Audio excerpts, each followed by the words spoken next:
경남에도 메르스 첫 확진 환자가 발생했습니다. 추가 확산에 대한 우려로 경상남도에는 비상이 걸렸습니다. 첫 메르스 환자의 감염 과정과 이동 경로, 슈퍼 전파자 가능성에 대해 자세히 전해드립니다. 115번 환자가 2주 동안 병원을 다니고 입원을 하고 있었지만 보건당국의 관찰 대상에서 제외됐습니다. 그 이유를 취재했습니다. 창원 한복판에서 메르스 환자가 발생하면서 시민들의 불안이 확산되고 있습니다. 44개 학교와 유치원 등이 휴업에 들어갔습니다.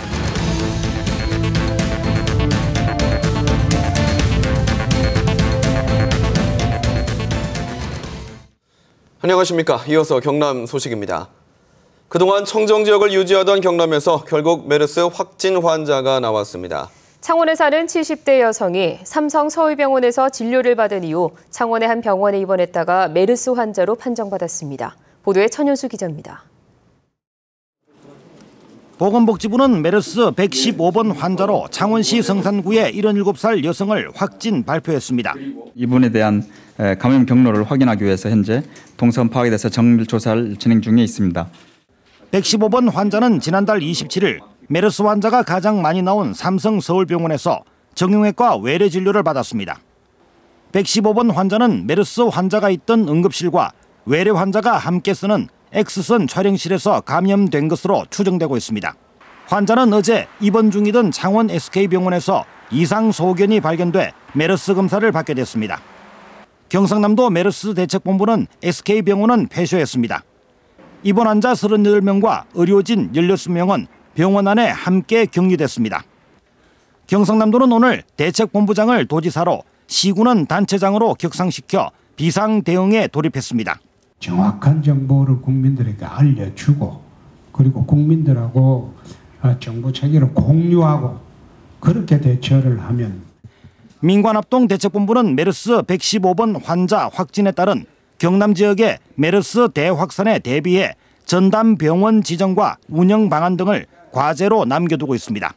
KBS 뉴스 전현수입니다. 이번에 확진을 받은 115번 환자는 경남의 병원 3곳에서 진료를 받았고 한 병원에서는 6일 동안 입원을 하면서 500여 명과 접촉한 것으로 파악됐습니다. 추가 감염자가 다수 발생할 가능성이 높아 질병관리본부는 이른바 슈퍼 전파자로 분류했습니다.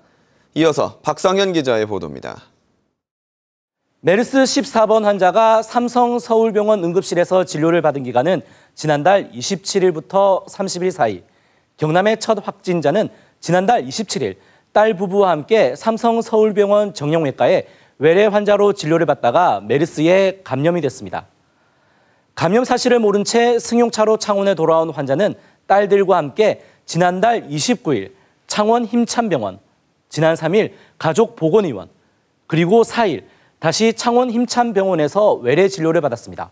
그리고 지난 5일 창원 상남동의 한 식당에서 점심을 한 뒤 창원 SK병원에 고관절 치료를 받기 위해 입원을 하게 됩니다. 병원에 입원하면서 가족들의 병문안이 잇따르는데요. 입원한 5일에는 셋째 딸과 손녀가, 7일에는 환자의 남동생이, 8일에는 또 다른 손녀가, 그리고 9일에는 손자가 각각 다녀가게 됩니다. 그리고 어제 폐렴 증상이 심해지면서 병원 측에 삼성 서울병원 진료 사실을 알렸고 어제 저녁 양성 반응이 나오자마자 한 거점병원 음압실로 옮겨진 뒤 오늘 오전 확진 판정을 받았습니다.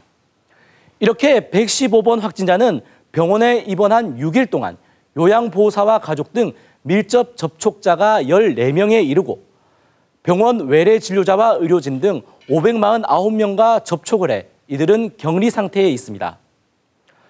질병관리본부는 115번 확진자를 접촉한 사람들 다수가 4차 감염으로 이어질 수 있는 이른바 슈퍼 전파자로 분류하고 있습니다. 이 때문에 잠복기가 끝나는 이달 24일까지가 경남 메르스 확산의 중대 고비가 되고 있습니다. KBS 뉴스 박상현입니다. 115번 환자가 지난달 27일 삼성 서울병원에서 진료를 받은 이후 오늘 확진 판정을 받기까지 지난 2주 동안 이 환자는 보건당국의 관리 밖에 있었습니다. 왜 조기에 격리 조치가 되지 않았는지 손원혁 기자가 취재했습니다. 115번 메르스 환자는 삼성 서울병원 감염자 가운데 첫 외래 진료 환자입니다. 그동안 삼성 서울병원에서는 응급실에서만 감염이 발생했습니다. 현재까지 삼성 서울병원과 관련된 환자들은 모두 응급실에 노출된 것으로 조사가 되고 있어서 삼성 서울병원과 관련해 보건당국의 관찰 대상은 800여 명. 지난달 27일에서 29일까지 응급실 14번 환자와 직간접 접촉한 사람들입니다. 이 때문에 115번 환자는 삼성 서울병원에서 진료를 받았지만 보건당국의 관찰 대상에는 빠졌습니다. 중앙대책본부에서는 삼성병원 중환자실에 있었던 사람, 거쳐간 사람들만 우리 시스템에 올려주지 이 사람은 외래이기 때문에 올릴 필요가 없다. 115번 환자는 이후 창원의 3개 병원에서 진료를 받았지만 삼성 서울병원을 다녀온 사실에 대해 의료진에게 알리지 않았습니다. 병원 돌아다니지를 안 하고 저녁에까만 그때 갔다가 한 40분만 머무르다가 바로 내려왔으니까요.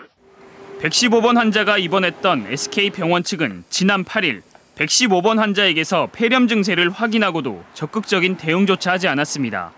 그래서 우리가 수술을 고려했죠. 연세도 있고 이래서 열이 있거나 이래서 해서 우리가 당연히 조회했겠죠. 삼성 서울병원 외래 환자에 대한 보건당국의 모니터링에 허점을 드러내면서 메르스 청정 지역이 무너진 원인이 됐습니다. KBS 뉴스 손원혁입니다. 경남의 첫 메르스 환자 발생으로 오늘 하루 창원은 검색어 1위가 될 만큼 인터넷을 달궜습니다. 115번 환자의 가족 등 접촉자들의 신상 정보가 SNS 등으로 유출되면서 이웃 주민들의 불안도 확산되고 있습니다. 보도에 김준원 기자입니다.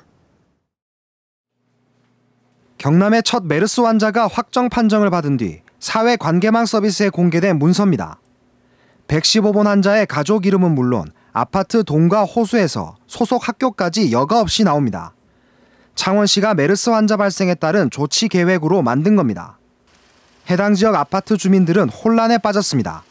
친구가 SNS로 메시지 보내줘가지고 더 긴장이 되고 엘리베이터 같은 경우에도 뭐 누가 마스크를 쓰고 기침하는 사람이 있으면 아무래도 좀 하기가 115번 환자와 밀접하게 접촉했던 요양보호사의 경우 아파트 이름만 공개돼 상세 주소를 알려달라는 문의가 창원시에 폭주했습니다. 급기야 해당 아파트는 경로당과 체육센터를 임시로 폐쇄했습니다.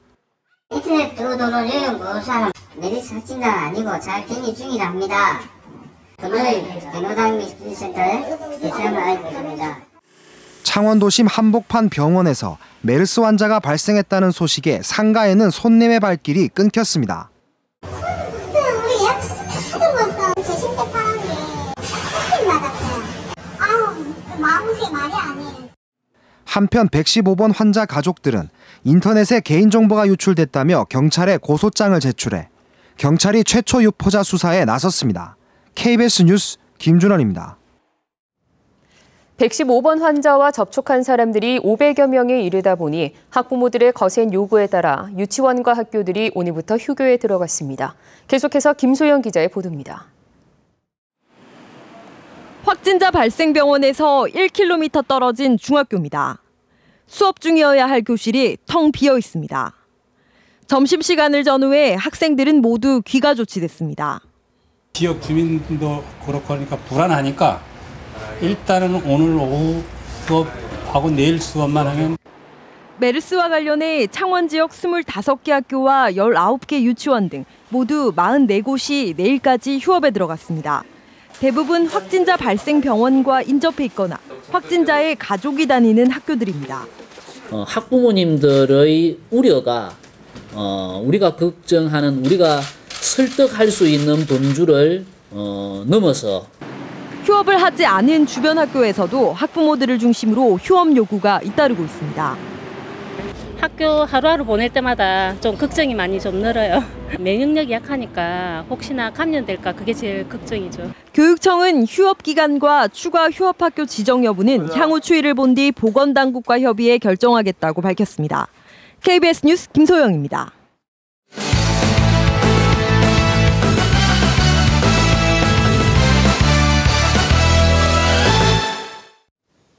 주요 단신입니다. 납품업자로부터 거액을 받고 공금을 횡령한 창원 MH연세병원 7운영자가 항소심에서도 징역형을 선고받았습니다.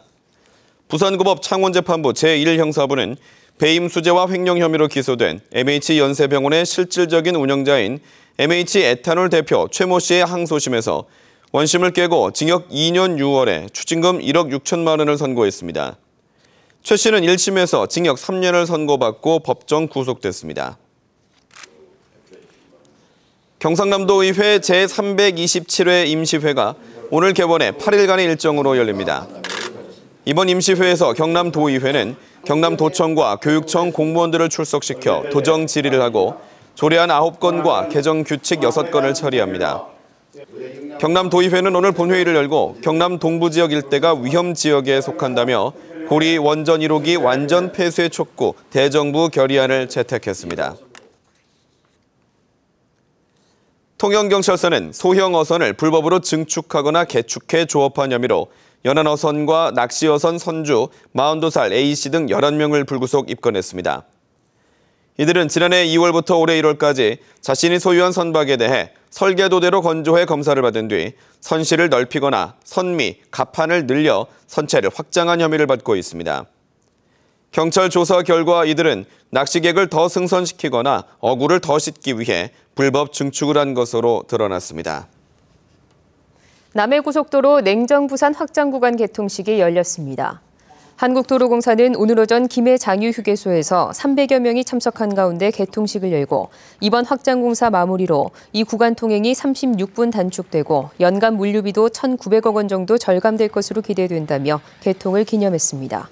남해고속도로 냉정-부산 간 확장공사는 지난 2008년부터 1조 4천억 원이 투입된 사업으로 냉정-분기점에서 서김해 나들목과 장유 나들목 구간을 최근 개통하면서 확장공사를 마무리했습니다. 도지사 관사였던 경남 도민의 집 등 공공시설 4곳이 작은 결혼식장으로 개방됩니다. 경상남도는 다음 달부터 창원시의 경남 도민의 집과 경남 여성능력개발센터, 또 진주시의 경남 수목원과 경상남도 농업기술원을 작은 결혼식장으로 개방한다고 밝혔습니다. 작은 결혼식은 간소하게 양가 가족과 친지 등 가까운 사람만 모이는 결혼식을 의미합니다. 경남 소식이었습니다.